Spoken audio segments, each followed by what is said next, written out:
Halo guys, kali ini kita akan bahas soal-soal UKOM manajemen keperawatan. Buat kalian yang masih bingung, ya janganlah ya. Oke, are you ready for the question? And here we go. Di ruang penyakit dalam terdapat total pasien 18 dengan ketergantungan parsial 7 pasien, total care 6 dan self care 5 pasien. Pasien dengan self care membutuhkan 1 jam perawatan per hari, parsial membutuhkan 2 jam per hari, total care membutuhkan waktu 4 jam perawatan per hari. Berapakah jumlah jam keperawatan langsung dan tidak langsung pada ruangan tersebut? Oke guys, untuk soal pertama ini menanyakan jumlah jam perawatan langsung dan tidak langsung. Berarti kita cari jumlah jamnya yang langsung dan tidak langsung, kemudian kita jumlahkan. Untuk mencari jumlah jam yang tidak langsung itu mudah ya guys. Jadi setiap pasien itu mempunyai 1 jam perawatan. Berarti tinggal kita kalikan 1 dikali jumlah pasien. Di sini jumlah total pasiennya itu 18. Berarti jumlah jam tidak langsungnya 1 dikali 18 sama dengan 18 jam. Ketemu sudah yang tidak langsung. Kemudian kalau jumlah jam yang langsung itu jumlah pasien sesuai dengan ketergantungannya dikalikan kebutuhan perawatannya per hari yang sesuai dengan ketergantungannya juga. Oke, saya ulangi. Total pasien sesuai dengan ketergantungannya dikalikan kebutuhan perawatan per hari yang sesuai dengan ketergantungannya juga. Misal nih, parsial di sini kan ada 7 pasien, berarti 7 dikali parsial itu membutuhkan berapa jam perawatan dalam 1 hari? 2 jam ya guys, berarti 7 dikali 2, begitu seterusnya. Ini parsial ya, 7 kali 2 sama dengan 14. Kemudian self care, di sana ada 5 pasien. Dan waktu perawatannya 1 jam per hari, berarti 5 kali 1 sama dengan 5. Yang terakhir total care, 6 dikali dengan 4, berarti 24. Untuk keperawatan langsung berarti jumlahnya ini 14 ditambah 5 ditambah dengan 24 guys, sama dengan berapa? Iya, 43 ya. Jadi ditemukan perawatan langsung itu 43 jam. Tadi yang tidak langsung berapa? 18 jam. Berarti tinggal kita jumlahkan. 43 ditambah 18 sama dengan 61. Benar sekali. Berarti jawabannya yang A guys. Oke, lanjut soal kedua. Seorang kepala bidang keperawatan sedang menggerakkan anggotanya agar semangat dan melakukan pekerjaan sesuai dengan SOP yang telah ditentukan. Apakah manajemen yang dilakukan kepala bidang keperawatan tersebut?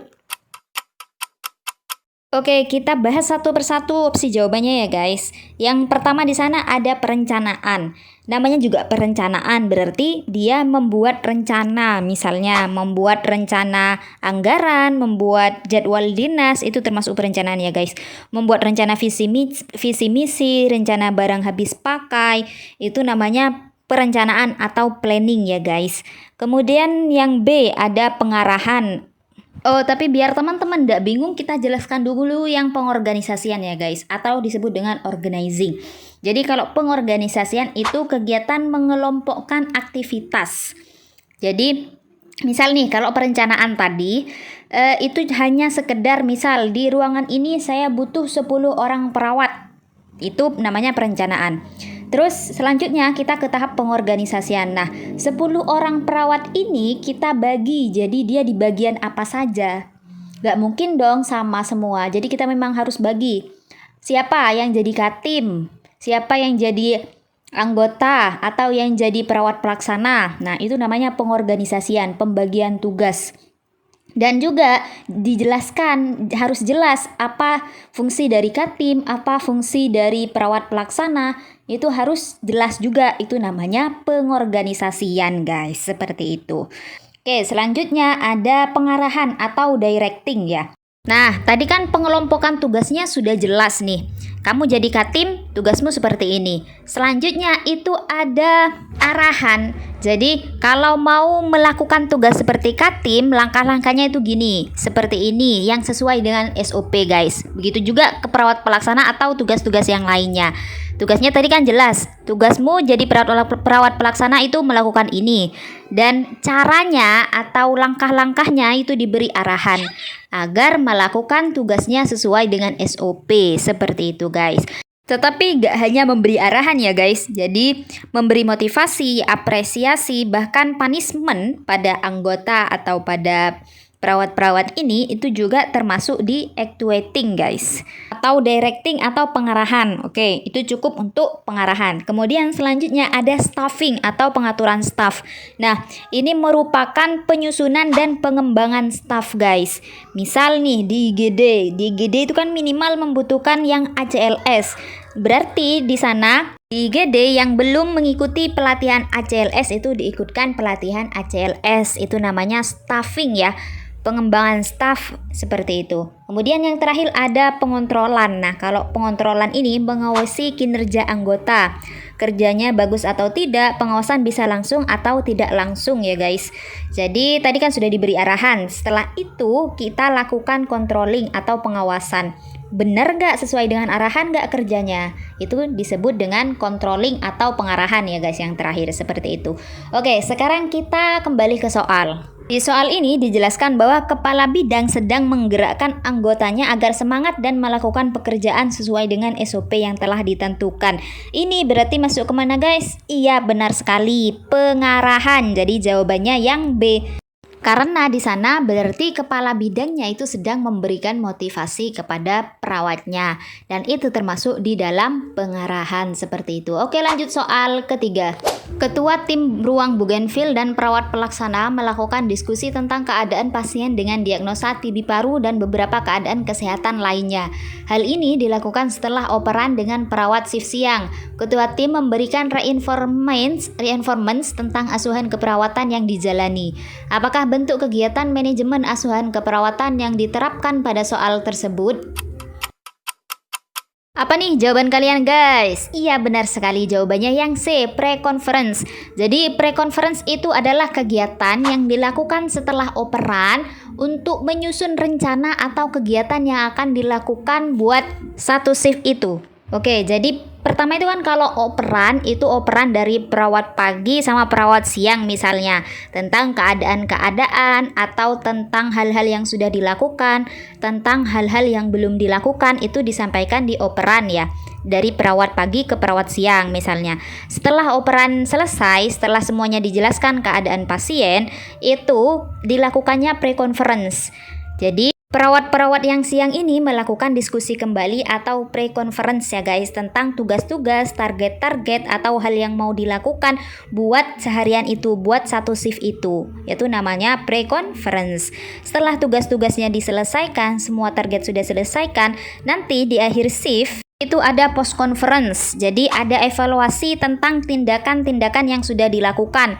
Sudah selesai semuakah? Sudah aman atau ada hambatan atau ada PR?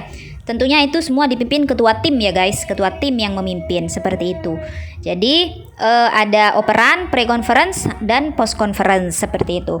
Kemudian ada ronde keperawatan namanya. Nah, kalau ronde keperawatan ini tindakan membahas masalah kesehatan pasien yang tidak kunjung berkembang. Jadi pasiennya sudah diberi pengobatan ini, tindakan ini itu, tetapi keadaannya tidak membaik atau bahkan memburuk. Nah, itu dilakukan diskusi, dan diskusi ini mendatangkan semuanya ya guys, seperti dokter DPJP, kemudian ahli gizi, perawatnya juga harus datang, dan kalau ada fisioterapinya juga didatangkan untuk membahas masalah pada pasien ini. Dan juga ini harus minta izin kepada pasiennya guys, kalau kasusnya itu akan dilakukan ronde keperawatan seperti itu. Ingat-ingat ya, kalau ronde keperawatan itu didatangkan semua pihak dalam kesehatan, semua pihak tenaga kesehatan ya guys. Seperti itu. Kemudian ada diskusi refleksi kasus. Nah, kalau ini yang hadir itu cuma perawat guys. Biasanya kasus yang dibahas itu yang sudah terjadi. Yang sudah terjadi tujuannya buat apa? Agar tidak terulang lagi atau untuk meningkatkan mutu. Jadi dibahas untuk evaluasi atau peningkatan mutu. Seperti itu kalau diskusi refleksi guys. Nah, sedangkan di soal ini guys, ketua timnya itu sedang melakukan diskusi, sedang melakukan dan memberikan reinforcement tentang asuhan keperawatan yang dijalani setelah operan dengan shift siang guys. Berarti namanya pre-conference kan tadi. Setelah dilakukan operan, ketua tim ini melakukan diskusi kembali untuk merencanakan tindakan-tindakan yang akan dilakukan pada shiftnya itu. Jelas ya guys? Oke, sekarang kita lanjut soal keempat. Di ruang rawat inap penyakit dalam mempunyai pasien dengan tingkat ketergantungan yang berbeda-beda.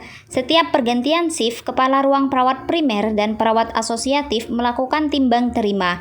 Apakah kegiatan yang paling tepat yang dilakukan oleh perawat untuk validasi laporan? Apa nih guys? Ya, jadi setelah dilakukan timbang terima untuk melakukan validasi laporannya itu apa yang dilakukan biasanya? Iya, yaitu secara langsung melihat keadaan pasien. Jawabannya yang B. Jadi biasanya kan itu keliling. Setelah timbang terima itu kan keliling untuk melihat si pasien-pasiennya. Itu termasuk validasi laporan ya guys, untuk melihat langsung keadaan pasien seperti itu. Oke, lanjut soal kelima. Di Rumah Sakit A pada bulan Agustus 2024 total hari perawatan 1.500 dan tempat tidur yang tersedia adalah 63. Berapakah nilai bor pada rumah sakit tersebut? Oke, langsung kita kerjakan ya guys. Untuk rumus bor itu jumlah hari perawatan dibagi dengan total tempat tidur dikali dengan jumlah hari dalam periode tertentu dikali 100%. Oke, di sini total perawatannya kan total hari perawatannya 1.500. Berarti 1.500 dibagi jumlah tempat tidur 63 dikali jumlah hari dalam periode tertentu. Ini kan pada bulan Agustus 2024. Agustus itu ada 31 hari. Berarti dikali sama 31 hari dikali dengan 100%. Sama dengan berapa guys? 63 dikali 31, 1953. Berarti 1.500 dibagi 1953 dikali 100% sama dengan 76,4% guys. Jawabannya berarti yang A, 76%. Berarti itu masih ideal ya guys, karena idealnya bor itu 60-85%. Apa sih bor itu? Bor itu persentase pemakaian tempat tidur pada periode waktu tertentu ya guys. Dan rumah sakit A ini bornya itu ideal, berarti rumah sakitnya itu masih bagus lah, masih banyak diminati. Loh, rumah sakit kok diminati ya? Berarti masih banyak pasien yang percaya ke rumah sakit ini karena bornya masih ideal gitu. Tempat tidurnya masih banyak dipakai seperti itu. Oke, lanjut soal ke-7. Suatu ruang rawat terdiri dari zona A dan B berselisih karena penggunaan alat bersama. Setelah melakukan diskusi panjang, anggota tim membuat kesepakatan tentang situasi pekerjaan dengan keterbatasan alat, tenaga, dan fasilitas. Diskusi tersebut membuat anggota tim menyadari bahwa perawat dari kedua zona memiliki kepedulian yang sama terhadap pasien, sehingga mau saling membantu. Kepala ruangan juga sepakat untuk mengupayakan pemenuhan kebutuhan fasilitas ruangan. Strategi penyelesaian konflik apa yang telah dilakukan? Oke, apa jawaban kalian nih guys? Kita bahas langsung satu persatu opsi jawabannya ya. Mulai dari bawah, di sana ada kompetisi. Jadi namanya kompetisi ya, ini berarti ada yang menang, ada yang kalah. Ada yang harus disalahkan salah satu dari yang berselisih. Jadi ini win-lose solution, ada yang lebih kuat dan ada yang lemah. Seperti itu. Kemudian ada negosiasi yang D di sana. Kalau negosiasi itu penyelesaian konflik dengan mencari jalan tengah yang dapat diterima kedua belah pihak. Lose-lose solution kalau ini. Jadi ini udah mentok, tidak ada jalan keluar. Jadi sama-sama mengalah. Ya sudahlah, mau gimana lagi. Jadi mereka sama-sama mengalah. Misal nih, satu pihak ingin A, pihak yang lain ingin B, tapi mereka dapatnya C. Jadi tidak mendapatkan apa yang mereka inginkan. Lose-lose solution gitu guys. Itu kalau negosiasi. Dan kalau akomodasi ini berarti penyelesaian masalah dengan menghimpun aspirasi, pendapat atau kepentingan pihak yang berkonflik. Jadi ada yang bermasalah ini didatangkan, yang pihak A sama pihak yang B ditanyakan, dicari sudut pandang mana yang berselisih, kemudian diselesaikan di sana. Dan ini win-win solution. Jadi kayak tadi misal satu pihak ingin A, pihak yang lain ingin B, dan mereka nanti dapatnya AB AB, semuanya dapat AB AB. Itu win-win solution, semuanya untung gitu. Itu akomodasi. Terus ada menghindar ya. Nah, kalau ini penyelesaian masalah biasanya itu yang sepele, masalah yang sepele, jadi lebih tidak dihiraukan. Contoh apa ya? Nah, ada orang yang ngomongin kita di belakang kita, ya sudahlah, biarlah, wong cuma ngomongin di belakang, nggak berani juga ngomongin di depan. Nah, itu kalau dibiarin itu berarti metodenya menghindar, biasalah. Nah, itu menghindar ya guys. Dan terakhir itu ada kolaborasi. Nah, kolaborasi itu jadi kedua belah pihak yang berkonflik ini bersama-sama menyelesaikan masalah. Jadi duduk bersama-sama untuk mencari solusi seperti itu, tanpa ada pihak ketiga kalau ini guys. Dan semuanya ini juga dapat jalan keluar yang baik, jadi semuanya untung juga. Bedanya sama akomodasi, kalau akomodasi itu ada pihak ketiganya. Kalau kolaborasi ini kedua belah pihak yang bertikai ini langsung menyelesaikan masalah seperti itu. Oke, sekarang kita tinjau masalahnya ya. Di sini ada pihak dari zona A dan B itu berselisih karena penggunaan alat bersama. Jadi mereka melakukan diskusi panjang. Anggota tim membuat kesepakatan tentang situasi pekerjaan dengan keterbatasan alat, tenaga, dan fasilitas.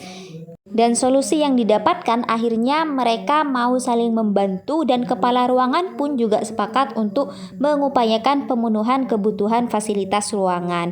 Berarti ini menggunakan metode konflik yang apa guys? Ya, yang A, kolaborasi guys. Karena solusinya sama-sama menguntungkan tetapi dia tidak dengan pihak ketiga. Mereka menyelesaikan masalahnya sendiri seperti itu. Oke, lanjut soal ke-8. Kepala ruangan menyerahkan wewenang kepada Katim dan perawat pelaksana untuk melaksanakan asuhan keperawatan. Jarang sekali kepala ruangan menegur dan memberikan arahan kepada stafnya. Apakah gaya kepemimpinan yang digunakan kepala ruangan tersebut? Ayo, ini gaya-gaya kepemimpinan apa guys? Jenis apa? Iya, yang B, laissez-faire jawabannya, yang B. Jadi kalau itu gaya kepemimpinannya itu lebih ke santai pasif gitu ya guys, dan bahkan lebih ke menghindar dari tanggung jawab. Tapi kepemimpinan kayak ini cocok baik untuk tim yang sudah berpengalaman. Misalnya tim-timnya itu sudah berpengalaman 15 tahun di rumah sakit, 10 tahun, 12 tahun. Nah, itu sudah biar mereka jalan sendiri dah. Itu cocok untuk gaya kepemimpinan seperti ini. Kemudian ada autokratis di sana ya, atau otoriter. Nah, itu gaya kepemimpinannya lebih ke tegas guys, lebih ke mengendalikan pendapatnya sendiri dan tidak menerima pendapat orang lain. Tapi kepemimpinan kayak gini, gaya kayak gini ini biasanya cocok jika dalam waktu darurat seperti itu guys. Kalau sudah waktu darurat, jadi harus tegas, harus segera mengambil keputusan seperti itu. Kemudian ada demokratis ya di sana. Kalau demokratis itu lebih menerima pendapat-pendapat yang lain, tetapi keputusannya tetap pada pemimpin ini. Dan dia lebih memperhatikan banyak orang untuk mengambil keputusan. Dan ada juga partisipatif, yaitu gaya kepemimpinan mengikut sertakan bawahan dalam mengambil keputusan ya guys. Dan terakhir ada konsultatif, yaitu gaya kepemimpinan menekankan pada konsultasi, bimbingan, motivasi, dan nasihat untuk mencapai tujuan. Itu yang terakhir. Oke guys, akhirnya semua soal sudah kita bahas. Selamat berjumpa di video selanjutnya. Keep spirit and never give up. See you. Bye.